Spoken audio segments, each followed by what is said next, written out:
How can we presume to have freedom of speech when our minds are so bound up following what's trending or hot and being constantly manipulated by posts and tweets and meaningless vertical videos that purposely populate our social media feeds that so many are so attached to?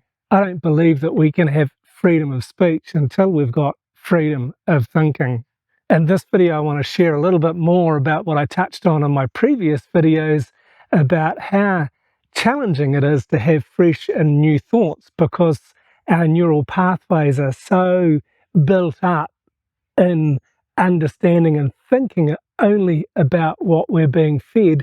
And so often this is what we're being fed nowadays, and for the last 15 years or more, from our social media feeds. So often what we see on our social media feeds is controlled and manipulated to keep us on whatever platform we're on, because it makes them more money. The algorithms are designed for one purpose, and that is to make money. It's not about freedom of speech. And these algorithms are designed to keep us on the platforms longer, because that way they make more money.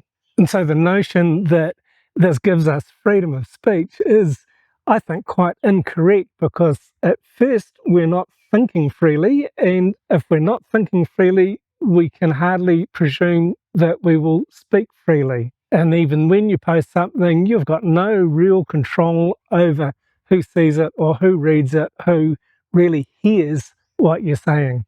I was listening to a conversation between Jon Stewart and Trevor recently, and Jon Stewart brought up a really interesting point. I thought he compared a lot of social media posting and reposting to ultra-processed food. He said this is not free speech, this is ultra-processed speech. Those retweets, those ideas that are not genuine and are not new, are about as good for us, as good for our brains and our souls, as ultra-processed food is good for our bodies. It's really not doing us any good at all. It's actually detrimental. Jon Stewart likened this type of posting and reposting to being like obesity or diabetes of our brains. I thought it was quite brilliant. I'll leave a link below for that video if you're interested to watch. It's a very stimulating, inspiring conversation. Social media is very much like ultra-processed food, and then it's very hard to stop. It's very hard to opt out. In the past couple of years, I've opted out of eating most ultra-processed food. I just decided, no, I'm not going to do it. And it was quite a change. I had to really concentrate. I had to really be disciplined about it.